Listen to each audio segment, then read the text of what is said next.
ठाकरेंच्या शिवसेनेचे सर्व नेते एकत्रित राज्यव्यापी दौरा करणार आहेत। स्वर्गीय आनंद दिघे यांना अभिवादन करून 2 मार्चला ठाण्यामधून या दौऱ्याची सुरुवात होईल। ठाकरे गटाच्या उपनेत्यांची उद्या शिवसेना भवनामध्ये बैठक होणार आहे। ज्येष्ठ नेते सुभाष देसाई यांच्या नेतृत्वात उद्या दुपारी 3 वाजता या बैठकीचे आयोजन करण्यात आले। त्यांचा तिरस्कार मला पुरस्कारासारखा वाटतो। महादजी शिंदे पुरस्कारावरील टीकेवर उपमुख्यमंत्री एकनाथ शिंदेंचा ठाकरेंच्या शिवसेनेला टोला। पुरस्कारामुळे अनेकांना त्रासही झाला, पण तो त्रास करून घेणारे कायम माझा तिरस्कारच करत असतात। त्यामुळे त्यांचा तिरस्कारही मला पुरस्कारासारखाच वाटतो।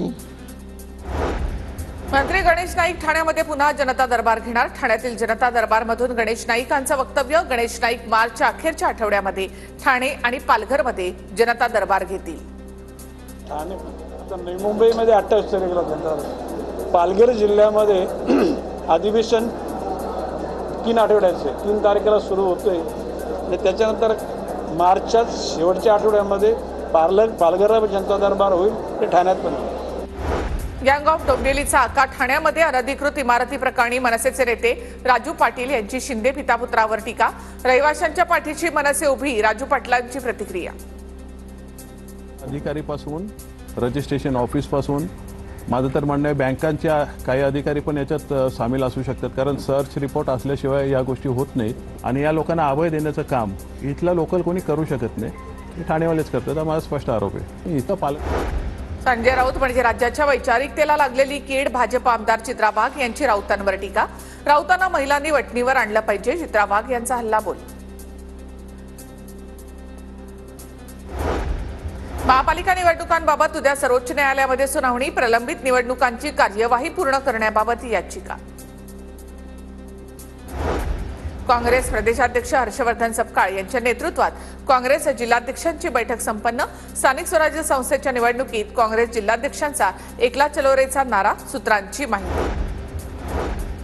पुणे शहर काँग्रेसचे पदाधिकारी राजीनामा देण्याच्या तयारीत। काँग्रेसचे 8 ते 10 पदाधिकारी अजितदादांच्या राष्ट्रवादीमध्ये प्रवेश करणार। अंतर्गत नाराजीमुळे पदाधिकारी नाराज। अमरावतीमध्ये प्रहारचे माजी आमदार बच्चू कडू यांचा कर्जदारांसाठी मेळावा। फायनान्स कंपनी आणि बँकेने बेकायदेशीररित्या वसुली करू नये, बच्चू कडूंचा इशारा। देशातील चातुर्वर्ण व्यवस्थेच्या मुळाशी ब्राह्मण, माझ्या पूर्वजांनी केलेल्या चुकांची माफी मागतो, श्रीपाल सबनीस यांचं वक्तव्य।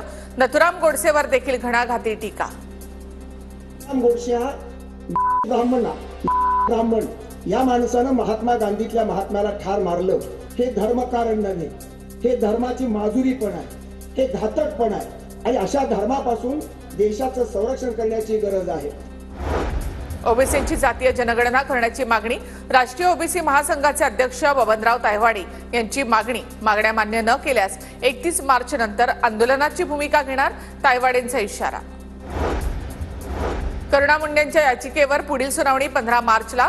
धनंजय मुंडेंनी निवडणूक शपथपत्रामध्ये खोटी माहिती दिल्याची तक्रार। करुणा मुंडेंच्या नावावरील मिळकतीबाबत उल्लेखच नसल्याचा आरोप। पुण्यामध्ये खासदार सुनेत्रा पवार यांच्या प्रमुख उपस्थितीमध्ये आढावा बैठक संपन्न। सुनेत्रा पवारांच्या उपस्थितीमध्ये राष्ट्रवादी महिला काँग्रेसच्या सदस्य नोंदणी अभियानाला शुभारंभ। बारामतीमध्ये खासदार सुनेत्रा पवारांच्या हस्ते कर्ज निधीचं वितरण। मौलाना आझाद आर्थिक विकास महामंडळाच्या वतीने 221 व्यावसायिकांना 6,63,00,000 कर्ज निधीचं वितरण। रुपाली ठोंबरे पाटलांकडून धंगेकरांना पक्षप्रवेशाची खुली ऑफर। रवी भाऊ, आपण राष्ट्रवादी काँग्रेसचाही विचार करू शकता। रवींद्र धंगेकरांना अजित पवारांच्या राष्ट्रवादीमध्ये येण्याची साथ। देशभरातील LICचे कर्मचाऱ्यांकडून राज ठाकरे यांची भेट। 18 वर्ष होऊनही नोकरीमध्ये कायम करून घेत नसल्यामुळे नाराजी।